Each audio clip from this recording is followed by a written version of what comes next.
What's up, you guys? Sasha Boss here, and today I'll be discussing with you guys Batman 1989. I'll give you my full breakdown of the movie, everything I enjoyed about the film. I'll give you the full plot and full details, and also I'll discuss why this movie means so much to me and why do I love this Batmobile. So right now, let's talk about the plot. So let's begin. Okay, let's begin. Batman. Okay, so Batman 1989 is pretty much about Batman adjusting as becoming a superhero, because no one knows he really exists in Gotham City. That's what the whole plot's about, like, until the very end of the film. There's the spoilers in this. Batman shows up at the very end, and the bat signal delivered, because he became the hometown hero after defeating the Joker. So Batman's main goal is protecting the city and fighting the Joker.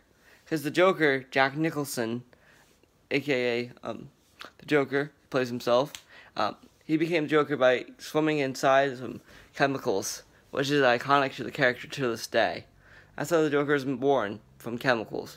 Ace chemicals. He got a chemical bath and became the Joker.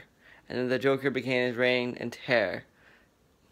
Before that, he was a hit mafia member. The Joker was a hit mafia member in Gotham City, but instead of that, he killed his leader and became who we know and love. Because now the Joker is always happy and he's smiling, which I just love that part of the movie.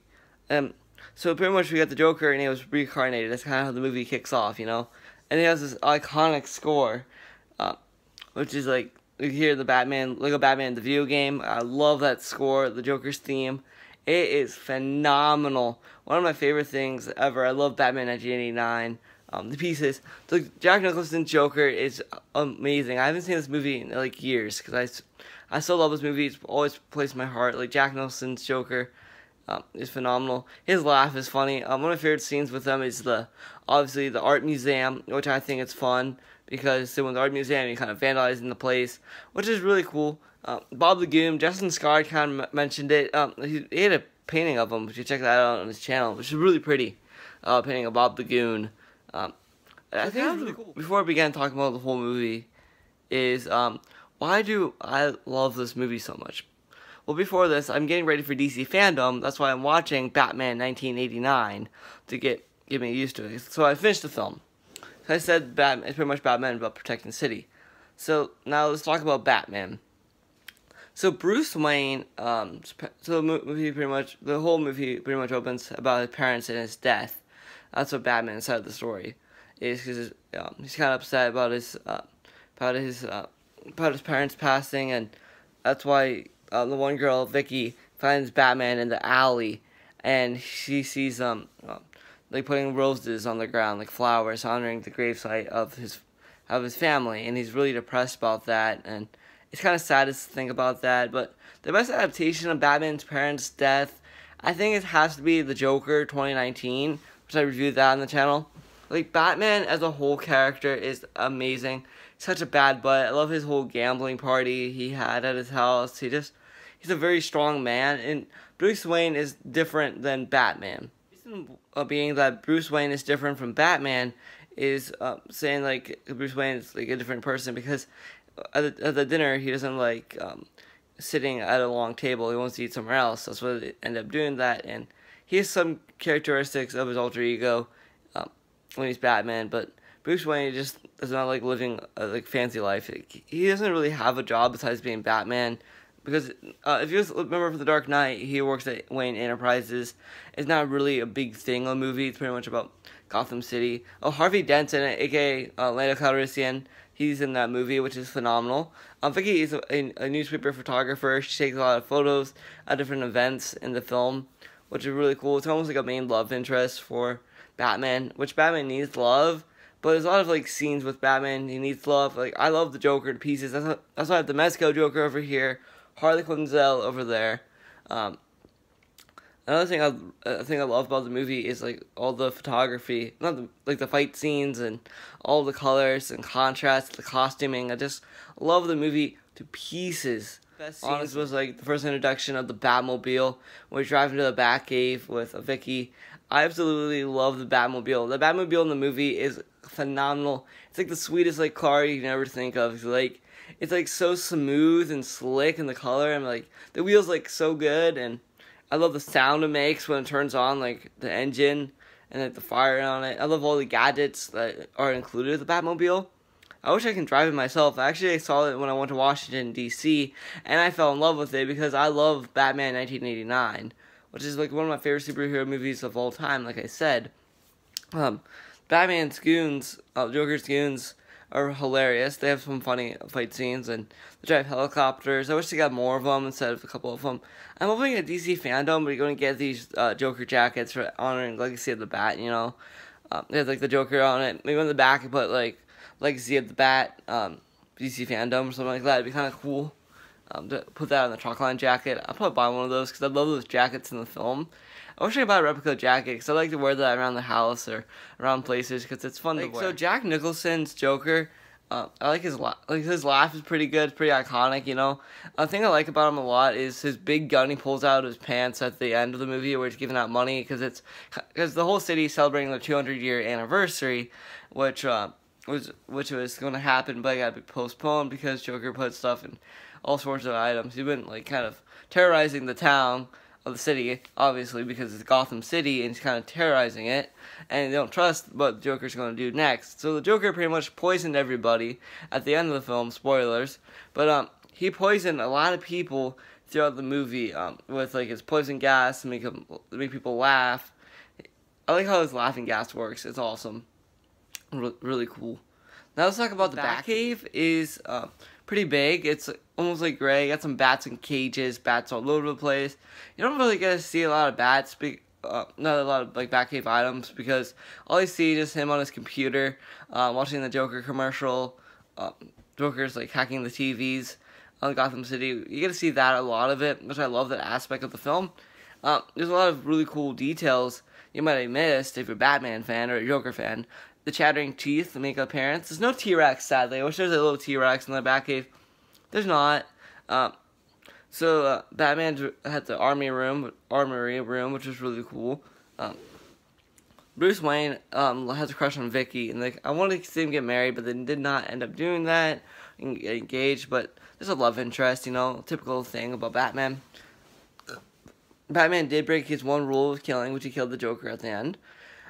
There's a lot of great things going on in the film. That's why you guys would like to subscribe, and you should check it out yourself. It's on HBO Max. But one thing you gotta point out of the whole film is the pyrotechnics. Batman '89 is out of its time. Like, it's so cool. I love all the gun noises, and the score obviously is the best. The soundtrack of, you know, it's played for you, you know, in the beginning. Indiana Jones, you know. And I love the iconic score of Batman's theme. Like, when he's driving the Batwing, I haven't seen it in a while, but he has the balloons to come out of the city. The Batwing scene is amazing. Like, every single time I see Batman on screen, I get chills because Michael Keaton's, like, acting is phenomenal. And all the action moves and kicks and punches he's doing is awesome. I love the Batarang. I just love the Batarang. I love the grappling hook. The grappling hook is really iconic to Batman as a character. Jack Nicholson's Joker likes to give gifts to people and likes to kill people, which I love the Joker. Like, that Joker is just the most comic book, almost accurate. I love all the Jokers to that date except Jared Leto's Joker. Jared Leto's Joker is horrible, worst Joker on the planet. Obviously, the Goon was really cool. Also, Prince, you know, the artist who's Prince, Purple Rain, recently passed away. It's kind of sad. He worked on the film. He did the music. The original choice was going to be Michael Jackson. But Michael Jackson was touring a city during the time. That's why he cannot be here to do the score of Batman. There's so many cool, like, little elements, like, you might have, like, seen, like Wayne Manor is really cool. I love Alfred. Alfred Pennyworth, I just love the iconic voice of his British accent. And just one more Alfred things. Because Alfred is an iconic character. I know he's a butler, but he obviously protects Batman. He just wants to help Batman out no matter what. And Bruce Wayne, his guy, it's okay to be rich, but this version, sometimes Batman is a little bit too rich and too snotty at times.